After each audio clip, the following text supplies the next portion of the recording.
I had the pleasure of spending the afternoon and the first part of the evening with them. And it has really underscored a feeling I had even before today that there's really nothing I could say that could adequately introduce the people that we're so fortunate to listen to tonight.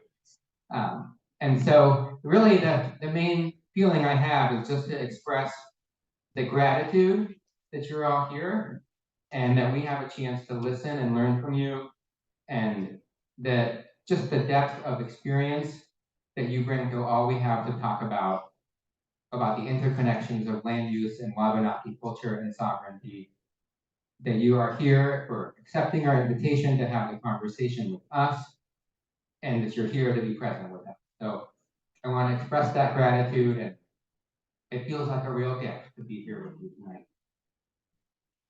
For the audience, I was thinking about this evening as a gift, and I found myself remembering a part of just something that Potawatomi author Robin Wall Kimura shared about a gift. I mean, in Potawatomi teachings, a gift and responsibility, she writes, are two sides of the same coin.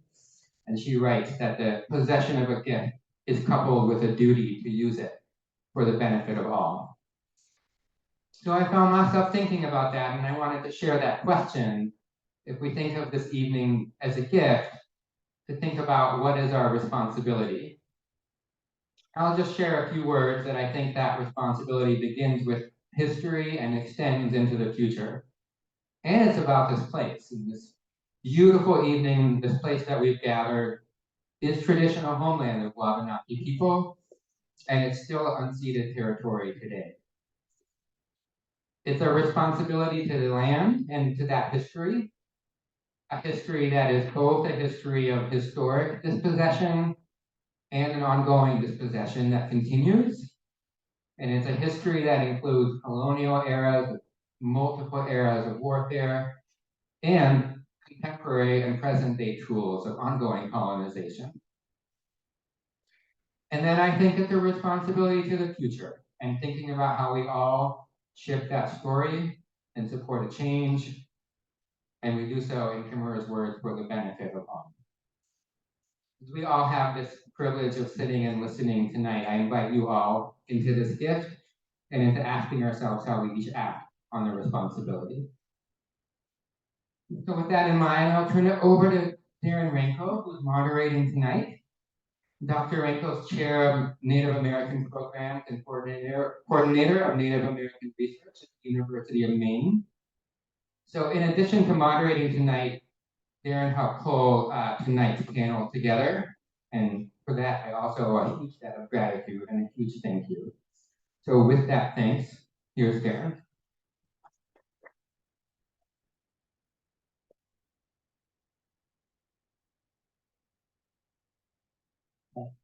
Thank you, Daniel. And it's a real honor to be sharing space with you all tonight. And we have an amazing panel. It was kind of one of these things where Daniel asked me, who should we get to bring together Wabanaki thoughts around various issues for land and sovereignty and our responsibilities. And I was like, oh, here's my dream list. And I came up with these 5 individuals, never thinking they would all agree to this. Collectively, they have really worked on the interconnections of land, culture, sovereignty, bringing the work of healing and repair into our homelands. And they do this in multiple ways. So I am going to introduce each of them in turn and then frame up a discussion where they'll each successively talk about their roles in many areas of this work, which is bringing our land, our culture, our responsibilities into the center of what is now kind of the discussions in Maine around our sovereignty, land conservation work, the future of our planet. All of these things are centered in their work. And one thing that I want to say also is that each of these individuals is extremely talented and good at so many different things. And I I always think of myself as kind of like a one-trick pony. Like I just feel like yada yada yada. I have a PhD, blah blah blah. But these people are truly artists and visionaries in their own right, and do so many things for our communities and for this place now called Maine, Wabanaki, to our territory. So I'll introduce Nolan first. Nolan Altvater. Passamaquoddy is a graduate of the University of Maine and Harvard University. He's an activist for Indigenous justice and decolonization, a photographer and a writer. Among other things, he is a board member for Wabanaki Reach, or has been, and a photo and video journalist for Sunlight Media Collective. He is involved in many visual art and multimedia projects centering Wabanaki peoples and cultures, is a museum educator associated with the Abbey Museum and the Passamaquoddy Museum. And he's also my student while at the University of Maine, and it's just amazing to work with him. There's going to be a strong New Maine component to this one. Richard, still trying to figure out how to connect you there. Second, Suzanne Greenlaw, the citizen of the Homeland Analyses, works to restore Wabanaki stewardship practices across various land tenure systems throughout Maine, or is now Maine. She's currently a PhD student at the University of Maine in the School of Forest Resources, in my advisee. She serves a number of roles across public and Native institutions across the state, including at the Abbey Museum, Elliottsville Foundation, Wabanaki Commission on Land and Stewardship. She's the author of a children's book, First Blade of Sweetgrass, which I strongly encourage you all, if you haven't seen it. It's a really wonderful story and really sweet. But it shows the multiple ways that Suzanne, whose research focuses, among other things, on sweetgrass, sort of engages with various publics to tell our stories about these resources. Third is Richard Silliboy, who's the vice chief of the Wabanaki Nation. He's a master basket maker that comes from a family of basket makers, and I've been lucky enough to know him over these last, I don't know, however many years, 10, 15, 20. He's a great storyteller. He's been a tribal leader for many years, advocating for our tribal rights, lands, and issues around access for brown ash and sweetgrass. He's served and continues to serve on a number of boards across the state, and has been involved with the Abbey Museum, as well as the Wabanaki Commission on Land and Stewardship. I believe Richard has gone to the University of Maine, although he sent his children there. So thanks for that, Richard. I appreciate that.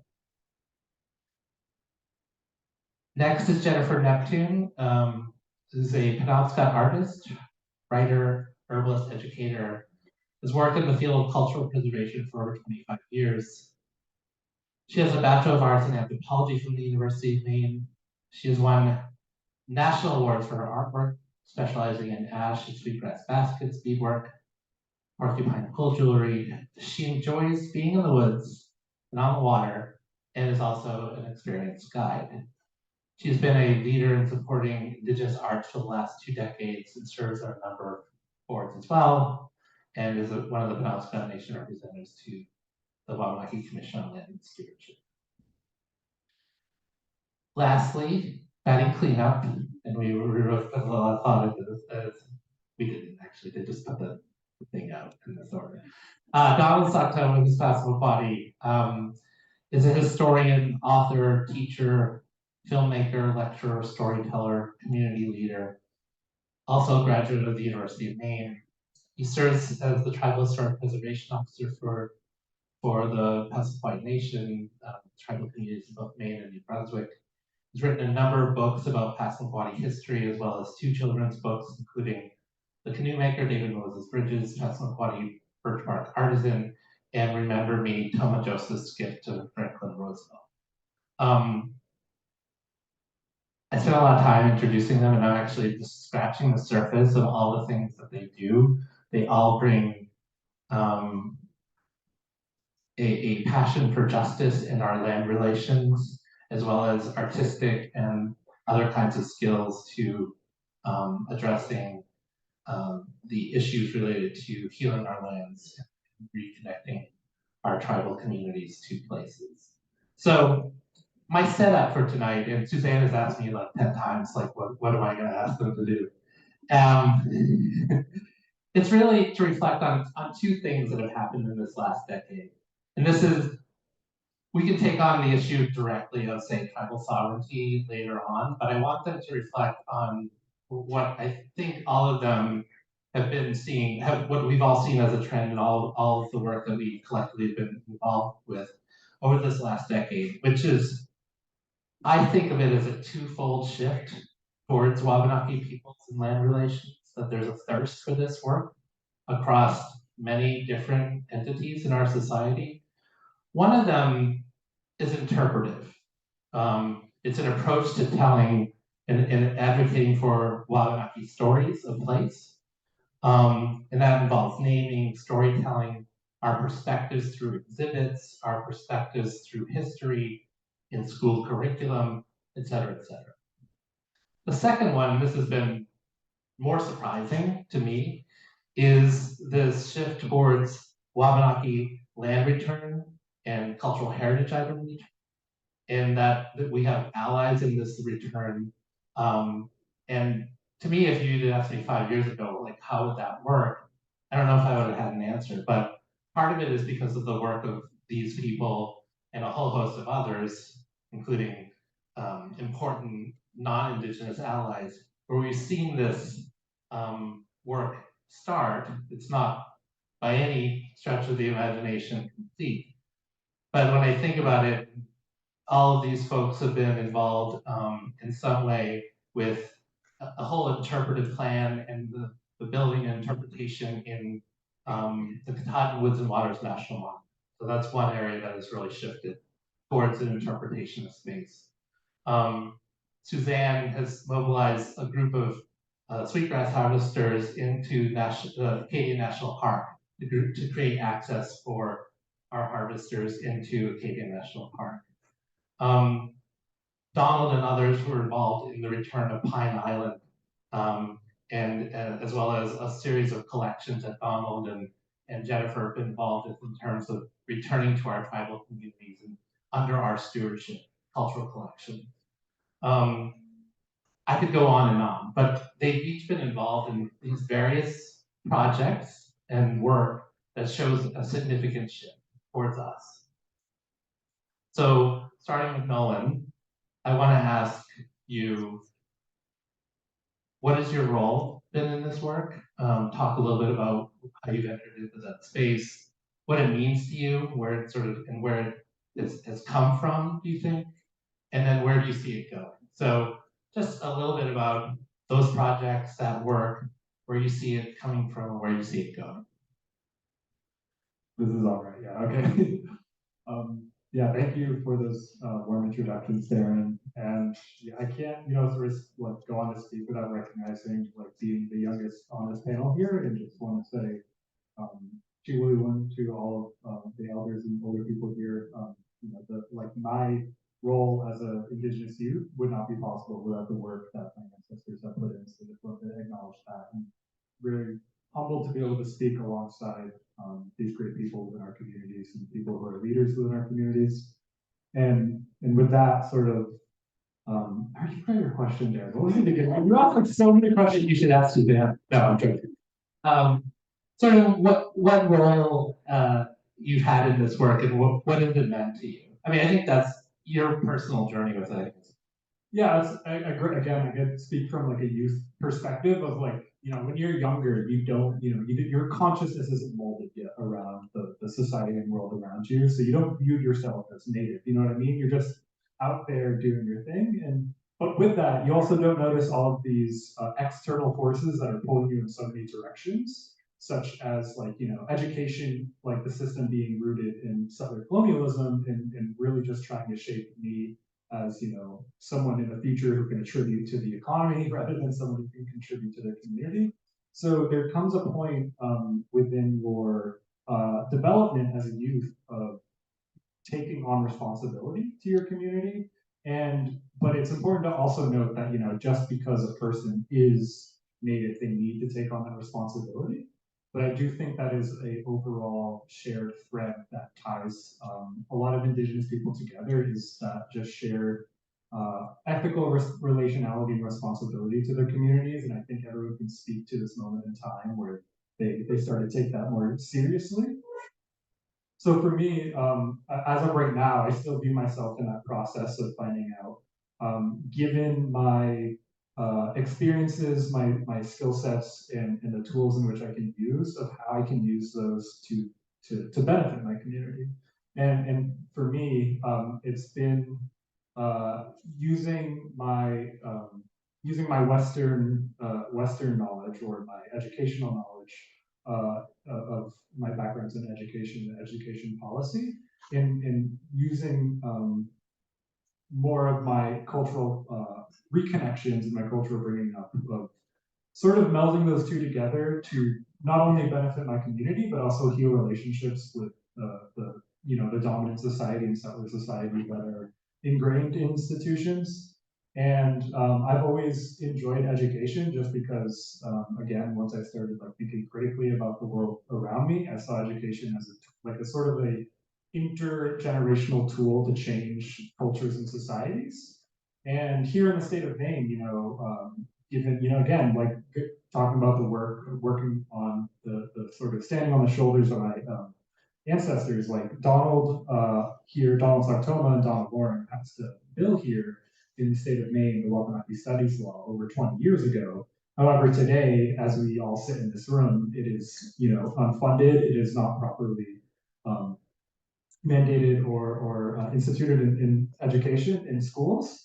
And the policy story, which is very long, but to sum it up, we stopped relying on the bureaucracy and power of the Maine Department of Education, and actually, as a community, built relationships with public schools, in this case, the Portland Public Schools, and started taking the responsibility to build and implement curriculum ourselves. And this is all recent work that is now just starting to unfold into the Portland Public Schools district, but it sort of shows that, and I think, we've had this shift over generations of no longer relying on people to tell their stories for us, and gaining the autonomy to tell our stories, whether it's through science, through art, etc., as we have always done. We've always done this. It's now just coming to the forefront, and people are starting to listen to us. And sort of, I view my role within that of being one of those many voices within that process, and focusing on how education can sort of create a better understanding of each other, and thus sort of go in a new direction where we're focusing more on healing and trust, and building from there. Thanks, Nolan. I appreciate it. Suzanne, same question. And if you want to give a little bit more detail to the Sweetgrass Project, for example, which is about access, and kind of reflect on your journey through that kind of work and what it's meant to you and where you see it's going.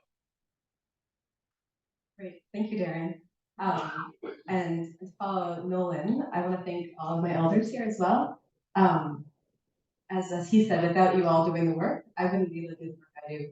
You all have pushed forward and created openings and cracks that weren't there beforehand. And I think that's the responsibility we hold, to do more for the younger generation as well. But I also want to clarify, I did ask Darren 10 times what we were talking about, but then so did everybody else 5 minutes before we came here. You're my only advisee currently, so.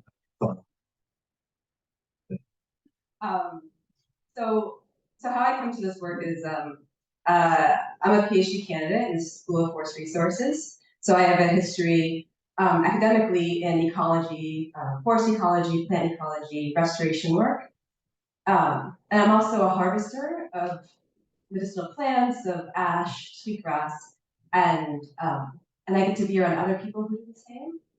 So I hold this sort of dual responsibility of being in these roles where I get to define and research design, but it's really to be accountable to the people I love, right, which is my community and the people around me. And I can observe and see how research design and science can actually cause a lot of harm and can make people feel, Native people feel not as smart or dismissed, right? And that sort of way of treating people in science as well.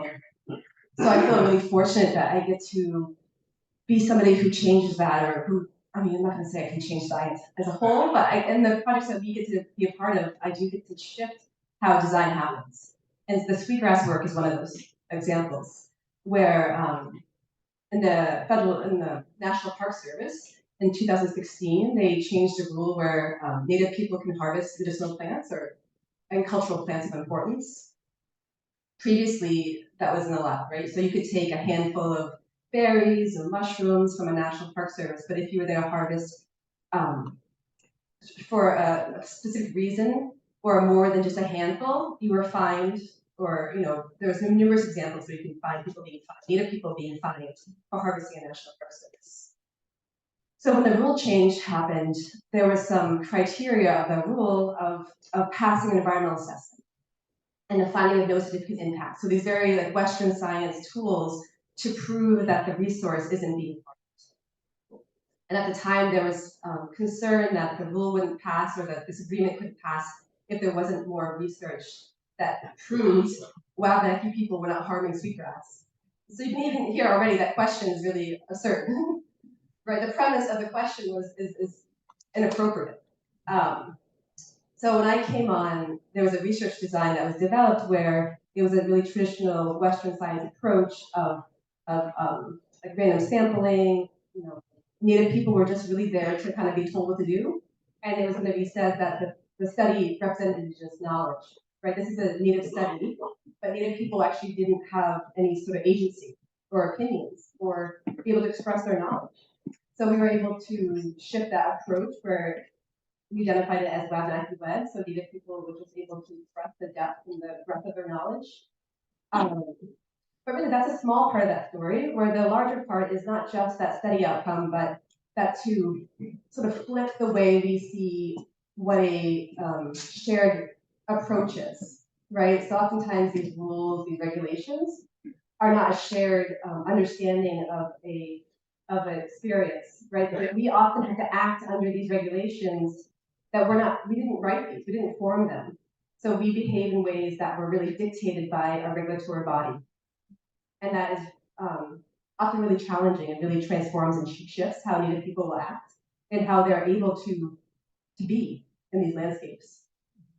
So in this study, we're working through this sort of a shared governance approach where we have now a lawyer that works with us to help to protect the cultural property, the intellectual cultural property of Native people. We are asserting back what we want instead, not just acting under the rule, but we're saying if we're going to be sharing these spaces together, we bring something to the table, and we want to be respected for what we contribute. So I think that's probably it. Yeah, and I think we'll come back to everyone too to see Richard, it strikes me that you've been involved in the discussions around, say, access to brown ash resources for quite a number of years, and now we have this invasive pest, all those things. But where do you see where have things been, and what's happening now around issues of access, the possibilities of land return? Where do you see that sort of having come from, and where is it going, and sort of what are your experiences? Because I know that there's possibilities now that seemed like not possible just a few years ago. Yes, you see some old people out there, and they forget like I do. My name is Richard Silliboy, Vice Chief. Anyways, my family was using brown ash when I was just a child, and I think I'm the 6th or 7th generation of basket makers, and we've always made our baskets out of the brown ash tree. And it's very important, that we continue to protect this tree, this species. because the emerald ash borer is coming in from the south, coming down from the north, and probably only about 100 miles apart, a little more than 100 miles apart now, before it really, covers the state. We made baskets when we didn't have any other kind of employment. He lived in poverty most of my life, and mother worked very hard to keep the family together, and we just continued to do seasonal work until when the Native Americans started getting some recognition back in the 60s and 70s. My tribe was left out of the Settlement Act of 1980. We reorganized in 81. I was asked to get involved in 82, and I've been involved with tribal politics almost 100% of the time since then. Today, it's just everything seems to be going a little faster than it had before. We're fighting for sovereignty with the state, trying to get the same benefits of the other 570 tribes across the United States. The Settlement Act, they wrote in there that in order for the Maine tribes to get any benefits from a bill coming out of Washington, D.C., that it had to specifically include the Maine tribes. And that hasn't happened. There's been 150 some bills come out of Washington, D.C. that the Maine tribes haven't had the opportunity to take advantage of. So it's continuous battle, in all areas. The land back, that's been important, to the tribes, and the work that we're doing, the work that we're hoping to continue to do is to get, more land back to the Wabanaki people. And that's important to the tribes because of the economic development opportunities in doing that. Like I said, I'm a 7th generation basket maker, and my goal was to make the largest basket in the world. I did that. The basket, the handle, is 7.5 feet off the floor, and gonna have to get Paul Bunyan to move it around. Anyways, it's a work that we do with Darren and some of the other tribal members. Worked with them for many years, and Suzanne, and Darren continues to find projects for us. And we really appreciate everything that he has, because he is a leader of the Wabanaki, not only in his tribe.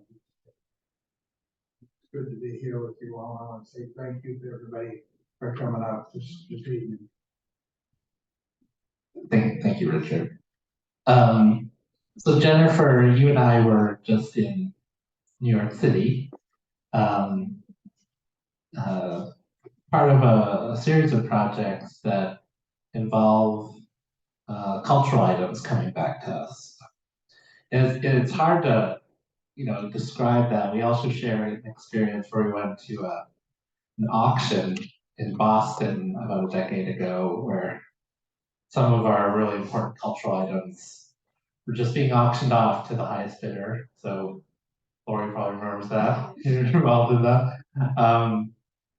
To see those objects a decade ago, we got some of them, and I think we got some really important ones. But to see them leave our caretaking responsibilities, and to see this shift, which is, some of them coming back to us after very hard fought battles, and also to see people's interest and us having, I think, new tools to bring them back to us. to me, the landscape of land back and cultural items back is part of the same landscape. And Jennifer, maybe you could talk a little bit more about your role in that work, but also what it means, you know, more collectively across this space. Sure, it is really interesting, and I was thinking about that too as you were talking, Darren, about how the land back and then the cultural items coming back are kind of like moving forward together and mirroring each other as it's happening. So, you know, 20, 30 years ago, would never even imagined like some of the things that are possible now, and it really is just everybody's hard work and educating people and just working really hard and kind of like growing like a weed to just get in and get into these places where we were often not welcomed into or excluded from, and then like building relationships with people too. I'm kind of an optimist and like really believe that people can do better and expecting people to do better. And oftentimes I think given the space and the opportunity, it happens. And oftentimes it doesn't, and it's incredibly disappointing, but just some amazing things have happened. So the example that Darren talked about was Frank Siebert was someone who was a linguist in our community, and where to even start? He was a linguist, and he had done all this research on our language, and when he passed away, all that research, all of his papers, all the documentation went to was it sold or given? I believe sold. Sold. The American Philosophical. Sold. Yeah. So it left our community, like our language, our intellectual knowledge, like legally belonged to this man who had researched it and wrote it down. And it went into boxes down to Philadelphia. And so our tribe has worked really hard, like trying to regain control of that intellectual property, because those stories, those words, that language is ours and will always be ours, no matter what a court says or what anybody says. So, working on that. So like, that's an example of a loss, but also he had over the years collected these amazing items that had been in our community and didn't get scooped up in the big, museum buying that museums and people who bought for museums came in the early 1900s because we were supposed to disappear. And we're like scooping up like all our amazing cultural items. And he had some of like the most amazing things, like complete outfits from, the headdress right down to the moccasins. He had an amazing woman's peak cap that was all silk ribbon and beads from, the early to mid 1800s. There was wampum, which like my earrings are made of, but there was these special wampum beads that used to be given in marriage to the family, and he had those. He had a pipe that belonged to the Neptune family, like really amazing, incredible things. And so like that was in like the 2000s, 2011 maybe. I can't remember the date, but somewhere in there. Yeah. And it was incredibly painful. Like Darren and I went to Boston, and he was bidding on behalf of the University of Maine. I was bidding on behalf of Penobscot Nation, Maine Indian Basket Makers Alliance, and Bangor Historical Society. We had pooled our money to save something. But I can't even tell you how painful it was to be in that room, to know that we were the last two Penobscots that would probably ever lay eyes on some of that, because you don't know where it goes. And so you could just rescue what you could. And then, knowing through our museum collections where things, if they were able to save things. But it was really like saying goodbye to these things that aren't objects to us.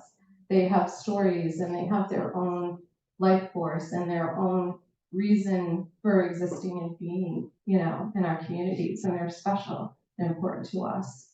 So that's like a devastating example. And then 2 years ago, here's an example of how things can change. And so we've been seeing these amazing things changing with land back, but also people's openness and willing to change in museums and collectors. So I get this message on my phone from a friend who's a bead worker in New York City, and he's like, "Hey, did you see there's a Penobscot Chiefs collar going up for auction in Toronto?" And I was like, "No, I didn't know that." And I go check it out, and it's amazing. And it came from Indian Island, looked like it had never been worn. It was so gorgeous, so beautiful. And I'm like, that really needs to come home. Like, it needs to come home in the worst way. I can feel it. I have to get this home. But we're a teeny tiny museum. We don't have a big budget. I didn't know how I was going to do this. So I call my friends who are here, Tilly and Lori. So Lori from Maine State Museum and Tilly from Maine Historical Society. And I'm like, oh my God, this is coming up for auction. I don't know what I'm going to do. I'm going to try to get money. Any ideas? And if I can't bid, are you guys interested? Like, if I will probably run out of money and it will probably go over. Will you guys bid after me, just so it comes back into our territory, so we can know where it is and have it accessible? And they hatched a plan that was even better than anything I could dream of. And we pooled our money, and they got permission from their institutions to pool our money together and get that collar home and get it back to Penobscot Nation. So that collar now lives back in our community at Indian Island. It's back home where it was made and created, and where our own people can see it and be inspired and proud of who they are and what their ancestors did. So, like, I can assure you that never would have happened 25, 30 years ago, but things can change. And, there's hope that things can change and get better. So that's my happy story. Thanks, Jennifer. So Donald,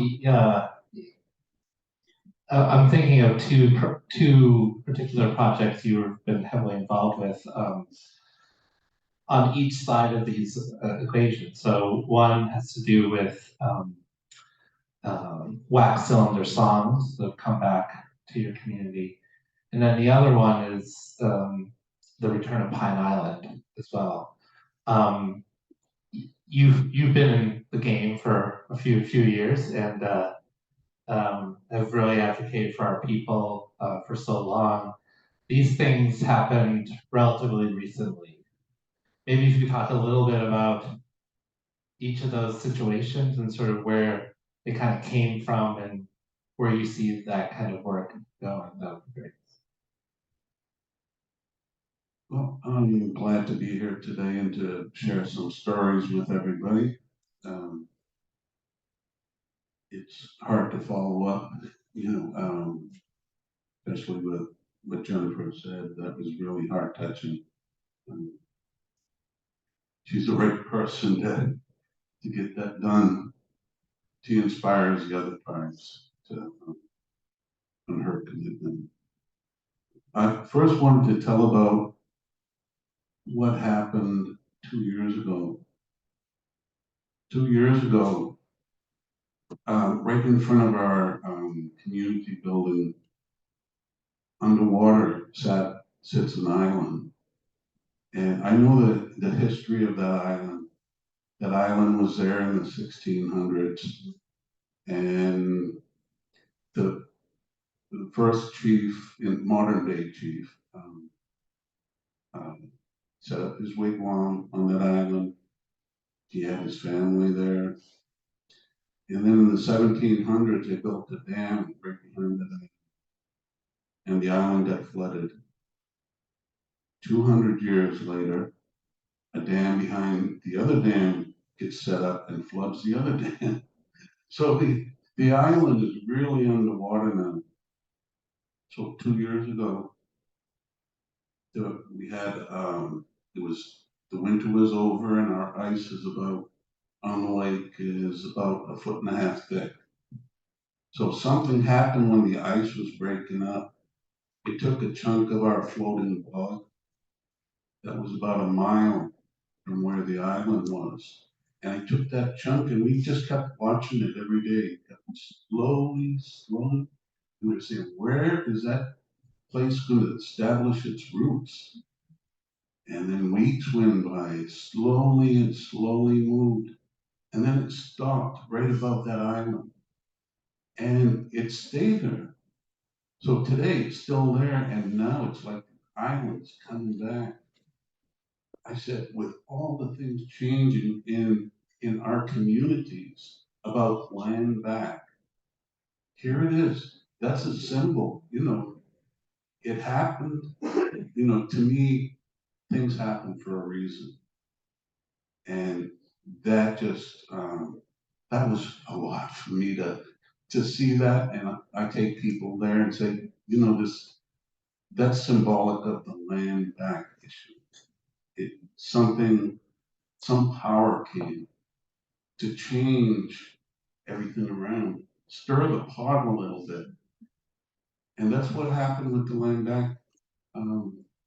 We had a group of over 25 land conservation groups coming together.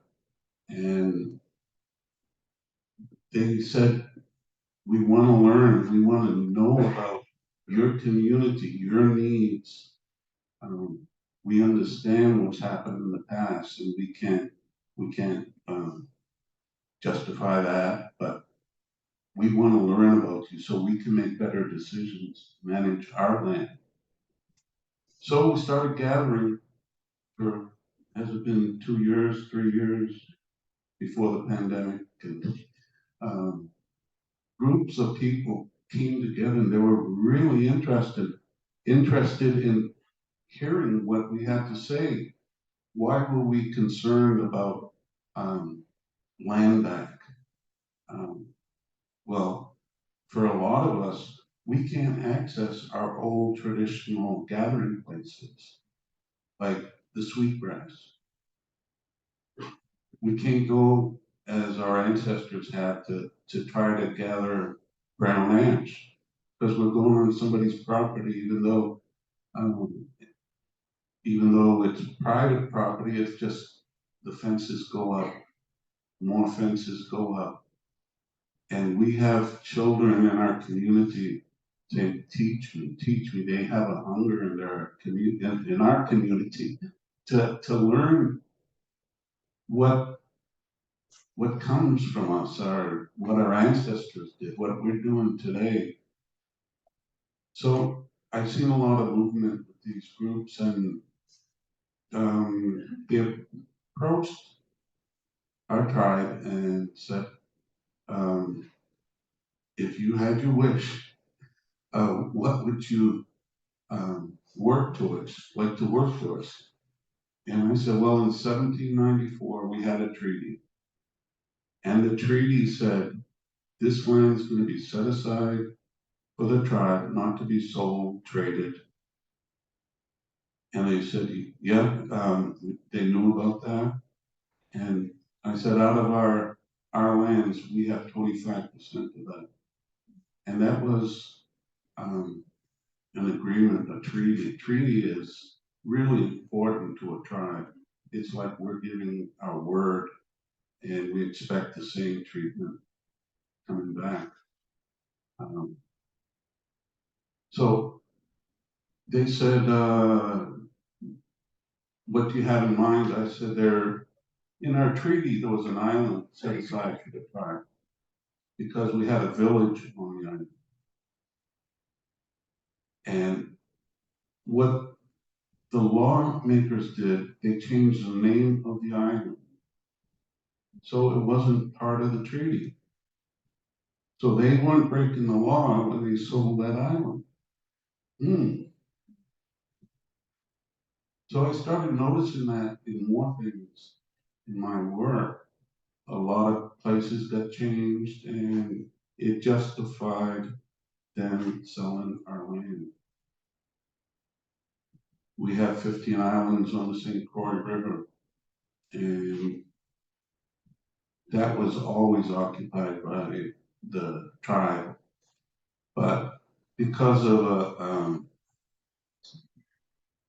it's right on the border, so there was a battle between Canada and Maine about what side of the river it was. But anyway, that ended up going to court, even though it stated in the treaty that the islands belong to the tribe.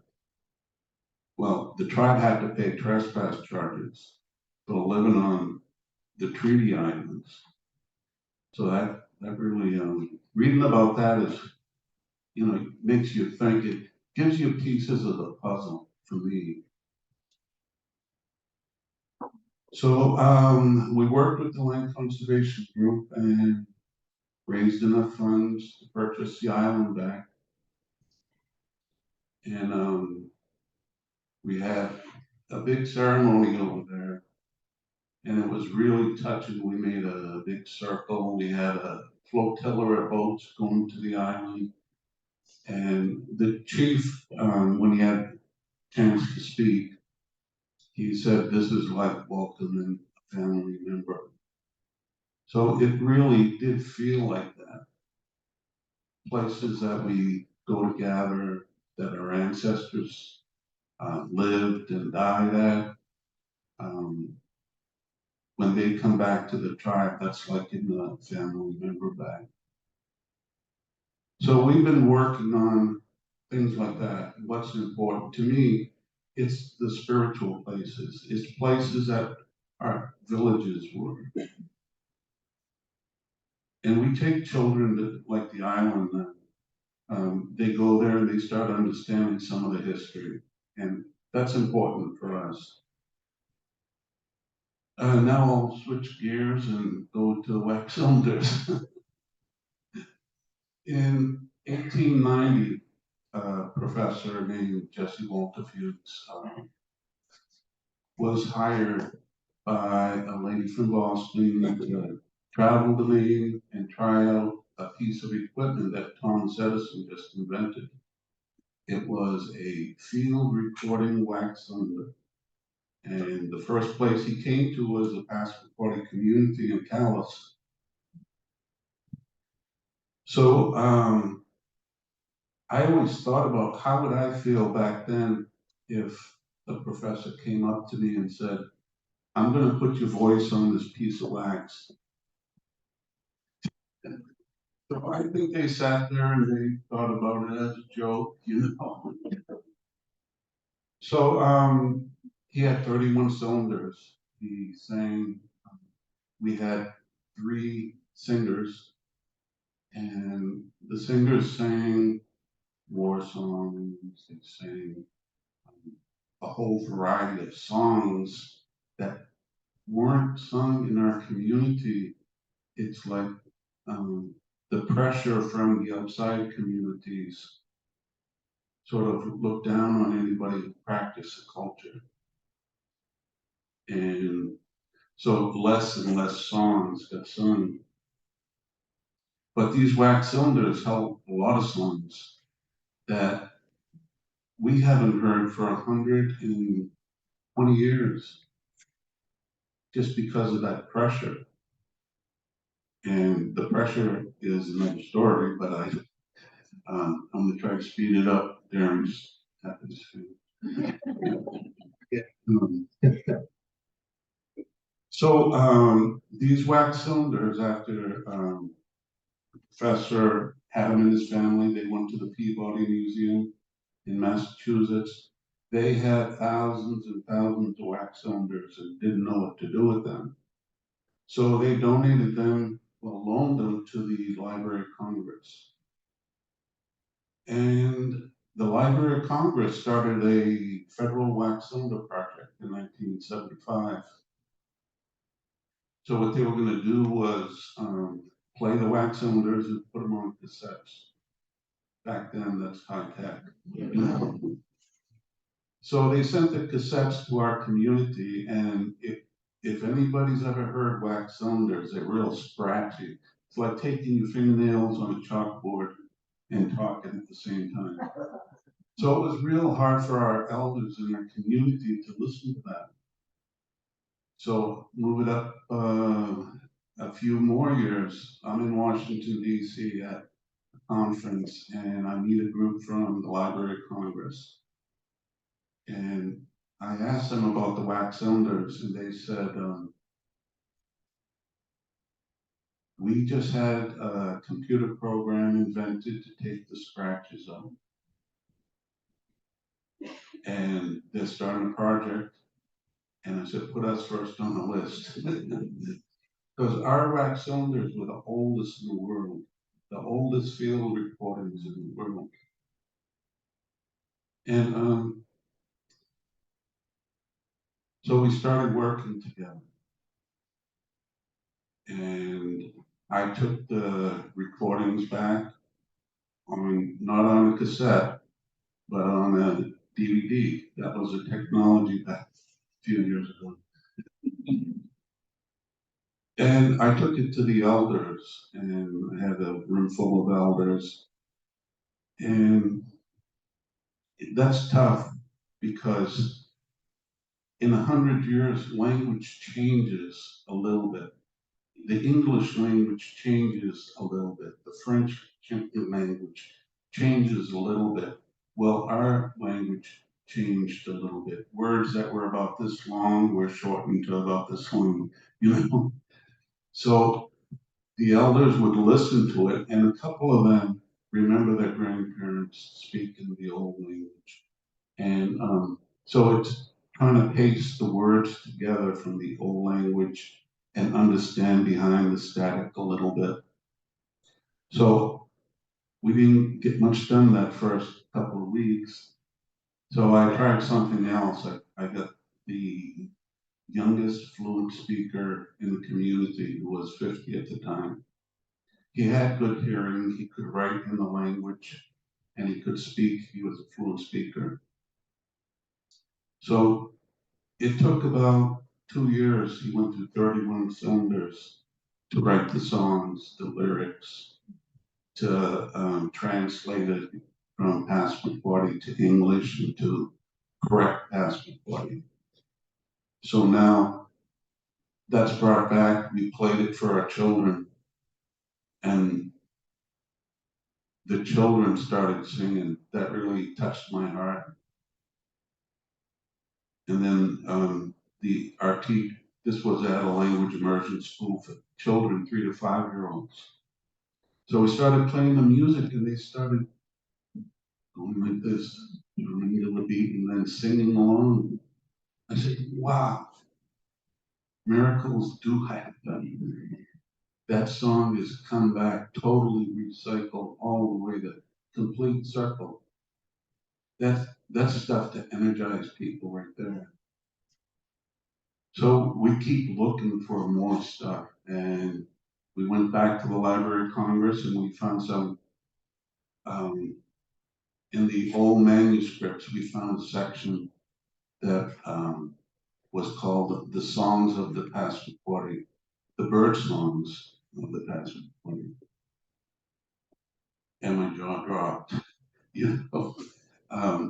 What a find, you know, to bring those songs back to the community. So people are singing, the parents are singing the songs to the children, and the children are learning from the songs how to identify the birds and how to carry on the songs to their children. So this movement in the last few years has been so powerful. I'd never believed it 20 years ago. 20 years ago, where we were looked down if we crossed into the next town because we're a part of our community. I lost hope And then going through something like this brings hope back, and me, and I'm sure a lot of others are steaming full speed ahead, you know. And it doesn't happen without allies.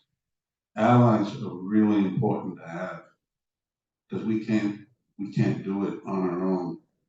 It's the allies that are standing and understand what we're trying to accomplish. Thank you. Thank you, Tom. So I do want to go through again, or at least give everyone an opportunity to respond to whatever you might have heard from others, but also to just reflect where this work might be going. I mean, we mobilize stories of healing and return, right?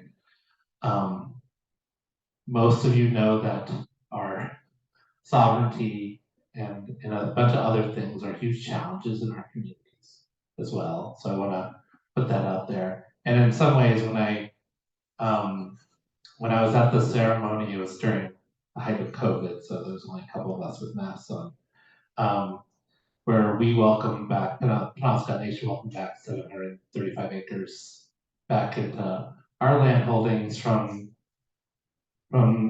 Elliottsville Foundation that, it seemed like other entities were stepping forward where our sovereignty is almost coming through in all these other areas, except in the legal and juridical ways, because the state is kind of refusing us that. But I want to give everyone an opportunity to kind of reflect on the future of this work and its importance, just for you and for what is now the state of Maine or whatever, but just any further reflections.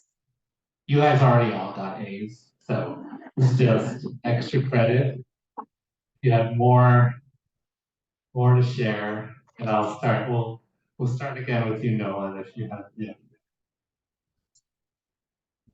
I thought it was gonna be popcorn style. Oh, But no, I'm happy to start. it's fine.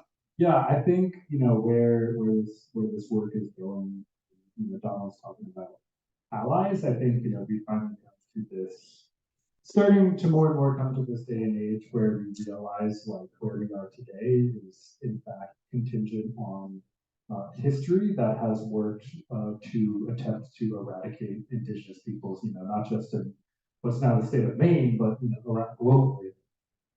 And with that, I think there's certainly critiques that are worthy of in terms of like working within the land trust regimes of like private property law and etc.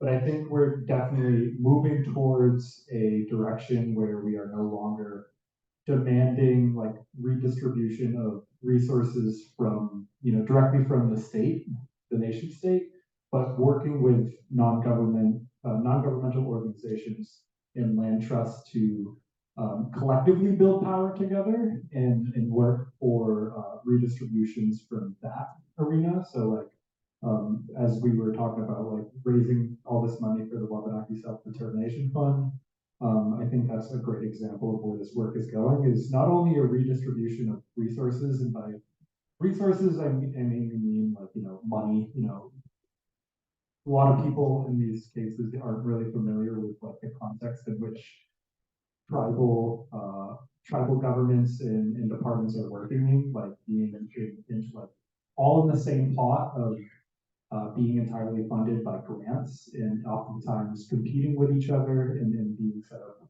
against each other that way. So being able to have that redistribution of resources from funding, but also to land back, not only redistribution, but control over how these resources are being redistributed. And that's where sort of like ceremony comes in, where rematriation comes in rather than just repatriations, and also control over how our cultural heritage is managed and stored. So we're sort of going towards this not only redistribution, but actually building power with each other to change how things are done, from land conservation conservation land back, as well as with access to land, access to cultural heritage, and getting cultural heritage back. We are continuing to gain more and more autonomy, and not in the dialogue with the settler nation state, and I think that's where it needs to continue going, is really working towards being autonomous, and even working towards where we no longer have to rely, you say, on a cash-based economy to live, like really going back to traditional, that goes in the food sovereignty work, etc., but really determining our own destinies, and that's tied in with what is now referred to as sovereignty, but really sovereignty for our own means in building relationships with non-governmental organizations and people who work to build authentic relationships with people from the community. Sort of keep continuing in that direction. Thank you. Suzanne. Will you restate the question? Well, where do you see this go? My lead-in was, we told very compelling stories of return, but we all know that that is not the only thing happening out there. And so I just wanted you to reflect on sort of where this work is going vis-a-vis our sovereignty, or sort of our collective challenges in the future. Great. Okay, thank you. Yeah, I actually appreciated Jen and Donald's stories, how they ended with a positive note.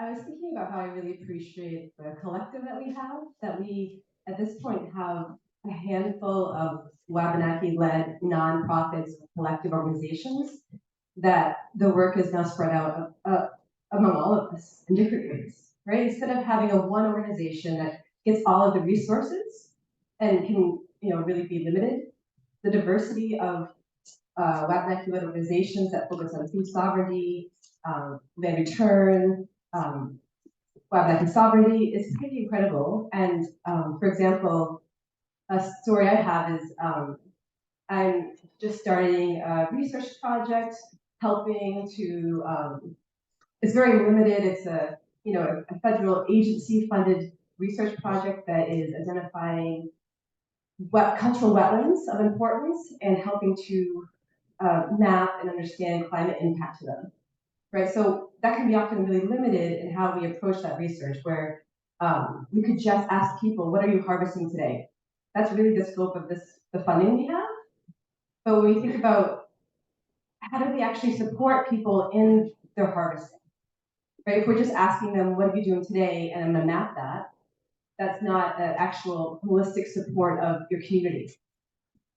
So I get to reach out to these multiple nonprofit organizations and say, how can you help? How can we leverage all of our stuff together to actually support, rematriation? And so, for example, Wabanaki Public Health and Wellness is helping to support rematriation of different types of harvesting. We just had a meeting yesterday where everybody gets to list out the things they wanted to relearn. So that included Wabanaki ceramic traditions, that included wild rice harvesting, which people are really surprised in our communities that we still have wild rice in our lands. So this is a traditional food source that would be so far removed to it that people don't even know it exists anymore.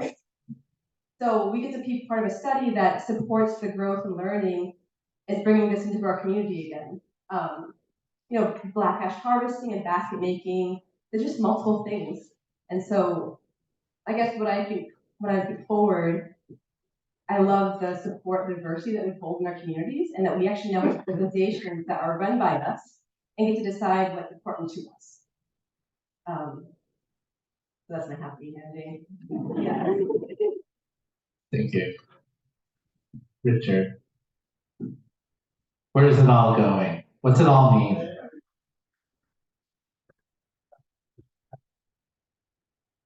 With the repatriation, include everything else that we're bringing home. We're bringing home water and having reburial, four tribes work together, to accomplish that. Which is a wonderful thing and a wonderful ceremony. I mentioned the Emerald Ash Borer that come into the Great Lakes area about late '90s, mid '90s, and it wasn't really identified until 2002. And some of us have been studying the Emerald Ash Borer since 2002. I think about 2006. Yeah, and we studied that. And we've been keeping a pretty close eye on it ever since. And just nothing can be done to stop it. They're trying to, a few things to slow it down. But it still keeps coming. And hopefully, we'll be able to salvage some of the seeds and regrow these trees and continue the art of basket making. It is the oldest art in the Northeast. We were making baskets way before the coming of the white man, and hopefully we can continue to do that. The other item that I wanted to talk about was Donald mentioned allies that we have, and working with my chief with some of the politics out of Augusta and working with the Democrats and the Republicans, it's just been a great experience, and the support that we're getting. When Jared Golden submitted a bill in Congress in Washington, D.C., one of the statements that he said was, if you're going to send letters of support, do it as a group, because we got over 1,600 letters here already, and they just couldn't, read all those letters and respond to them.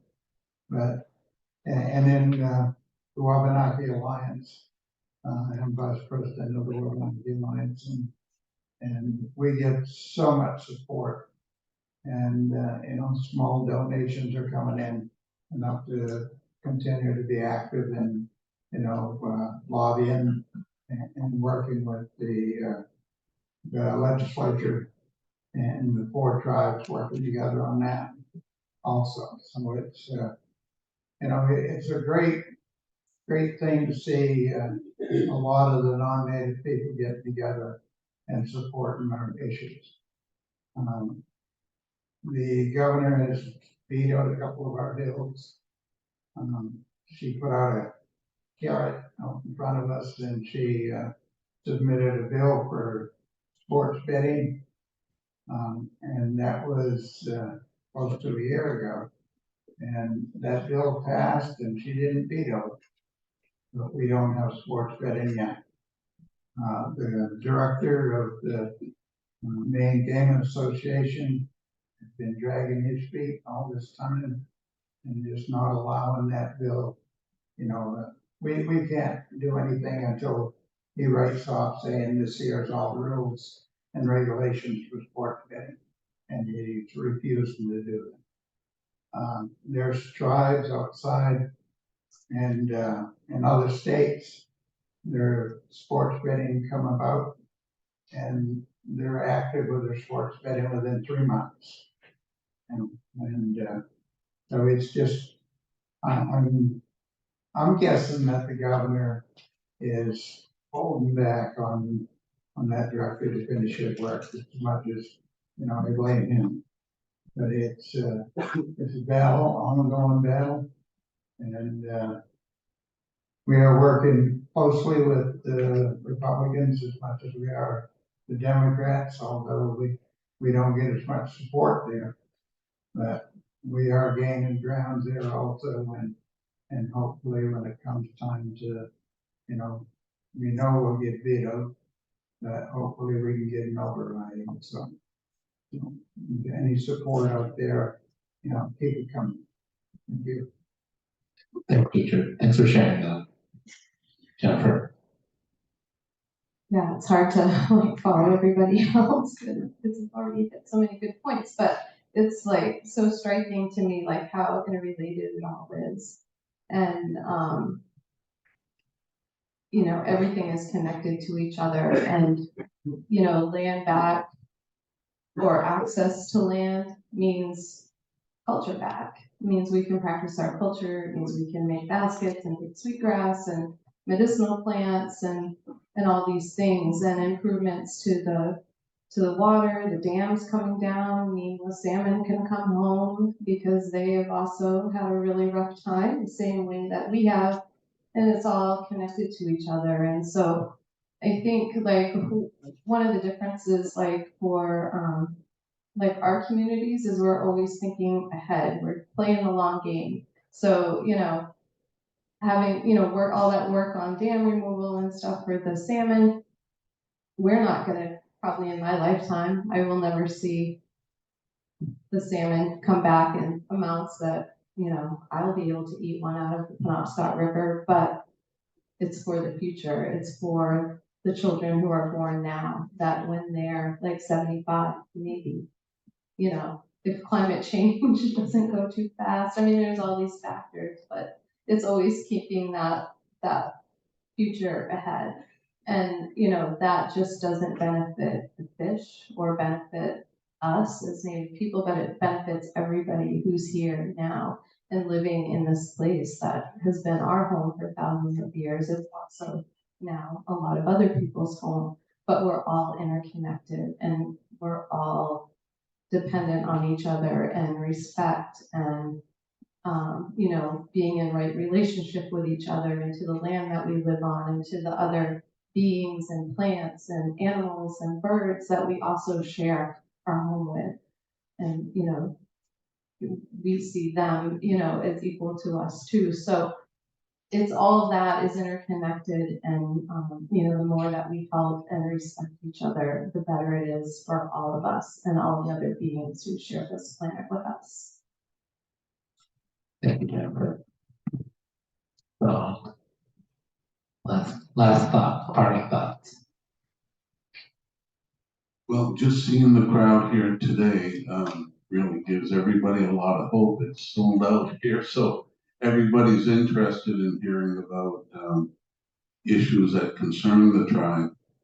And we wouldn't have seen that in the past, yeah, but things are changing, and I feel good about pretty much things in the state are changing.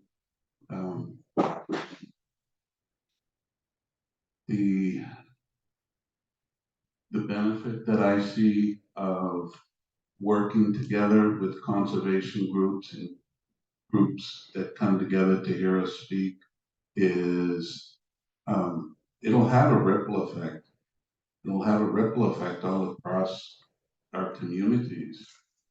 Because we didn't have that in the past. We didn't have anything to cause that ripple for good, Now this ripple effect with the conservation groups, with communities, speaking with groups, I feel it is very powerful.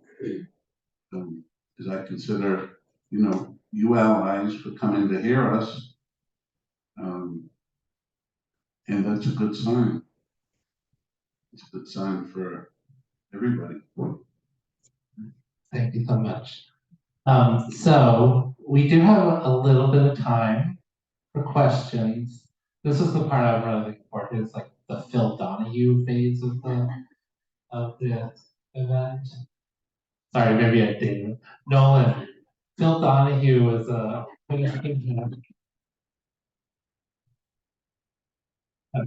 You brought it up. So we just have a few minutes left, but we do, if there are burning questions, there's a lot of work going on. We didn't go into anything into super depth, but we wanted to share a collective experience and vision from across our communities around this work. I've seen some of you have, been involved or heard about, specific events around land return. There's other resources out there. I will say, for the land return work, visit the firstlightlearningjourney.net website. For the legislative issues, the WabanakiAlliance.com. These are ongoing projects and there are urgencies around them. But I'm willing to share the microphone if someone wants to ask a question collectively of us. Yeah.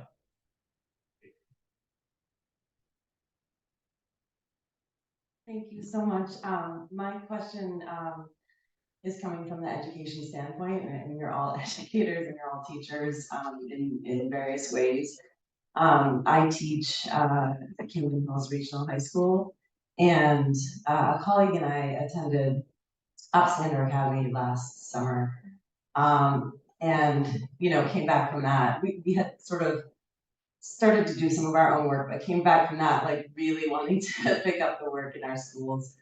But while we're fortunate to have a district that kind of is supportive of the individual passions, it doesn't really spread to, we feel the need to all do this right now. So I was actually wondering, I've met a couple people from the Portland Public Schools, and I was just wondering, Nolan, how that first came about or started, because kind of we'd like to go on the road of replicating that essentially. The story behind of how it really started, I think, really speaks to what true education is, and that's relationships. That started in a shared struggle and demise for the Department of Education not showing its political will, the state not showing its political will.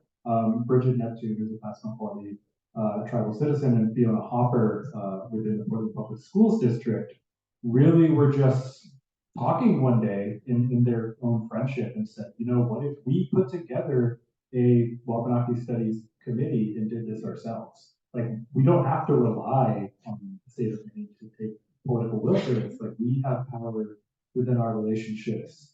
And from there, it just really grew to Portland Public Schools taking, and like they are the biggest school district in Maine and have a lot of people with that. But they took the responsibility of funding a Wabanaki Studies committee to take the more cultural knowledge background and work with people who bring the understanding of curriculum development and assessment and so forth, and build relationships with each other and also build the curriculum. And in terms of like where that is going, I will say like it is, like we'll take a little bit of the patience with the committee of like, we're in the process of like, what are the next steps of how do we get this distributed to other school districts? So that's all being talked about. It was put on delay due to some health issues with someone in the group, but these are conversations that are happening. But that's really where it started, was just this overall relational caring and building power with each other and not relying on systems to do it. Yeah, and I will say too, just a shift in the Department of Education hired a Wabanaki educator to lead a process for online curriculum through their WUS modules. So am I getting that correct? Sorry, that educator may or may not be here in the audience. But leading a process similar to what Portland did, but with emphasis on the online curriculum, but having this, they are also now rising. I think when we see these waves, right, they're like, oh, Portland invested in these Wabanaki educators. We should have a role in this. And I mean, some of this happened under different administrations, different philosophies or priorities too. So there's just different things happening. But I will say that now DOE is staking a claim to this, and there is a bill in process in our current legislature to more profoundly fund and structure the work of the Wabanaki Culture and Studies Law, so that that would have a significant first time funding for this law and structure to support it at the state. Yeah, this idea of like supporting it outside of systems through relationships, that's a theme for tonight, right? In terms of pushing our roles. And so I saw someone back here. Hold on.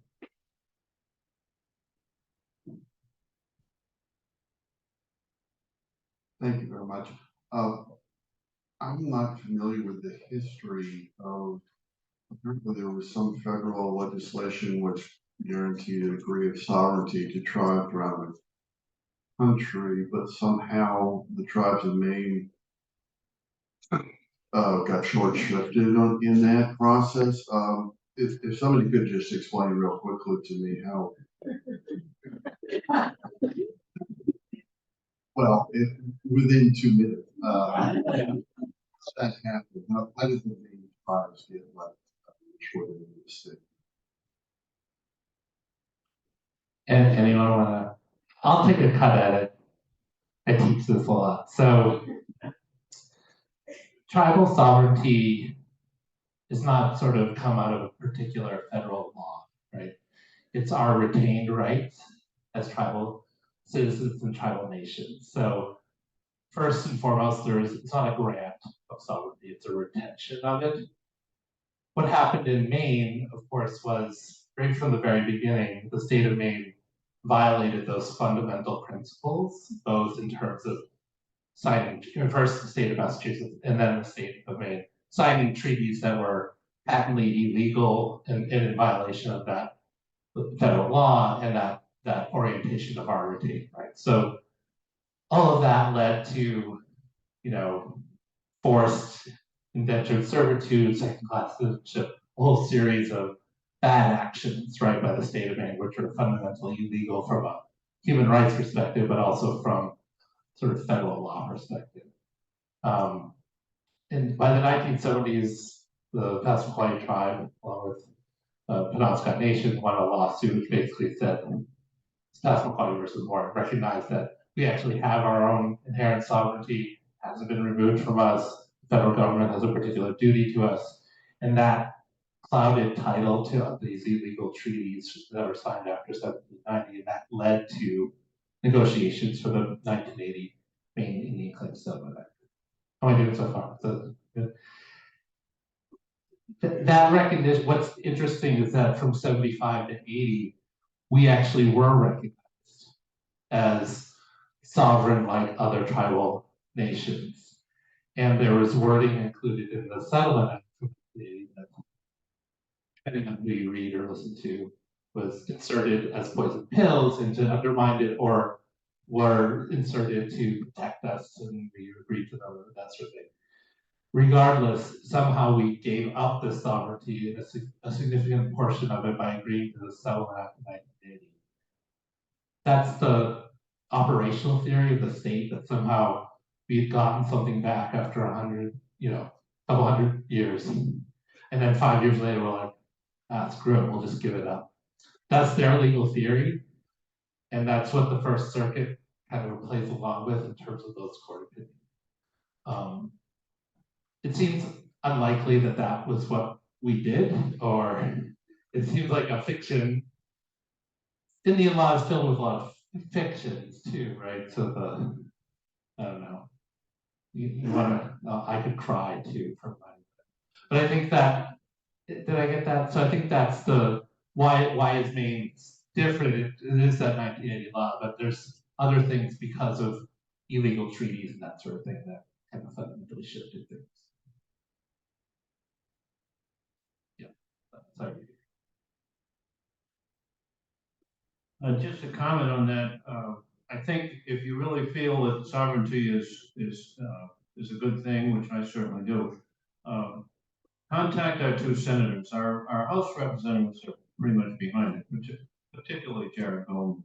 But Senator King and Senator Collins just are being very stubborn on this. I was in Senator King's cabinet, so I've been working with him, and a number of us had it, and we just can't turn the tide. So I think additional letters from non-tribal members urging them to take a stance and to take a leadership role in this is really important.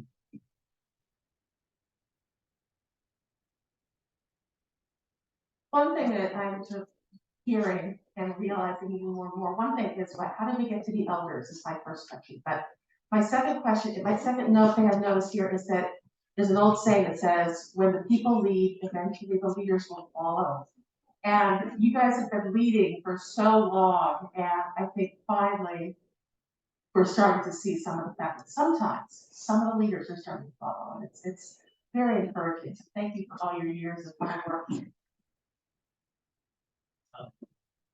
Well, Lori, I see hands. I'm sorry, we're at time.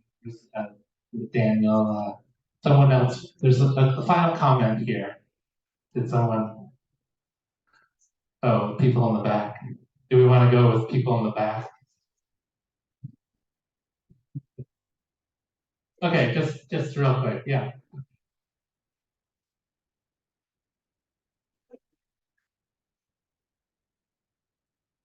Hello, thank you so much for being here tonight. I'm biased, I work here, and this is an honor that you guys are here. And thank you to Daniel and Gretchen and everybody involved in getting you guys here, and Darren, thank you.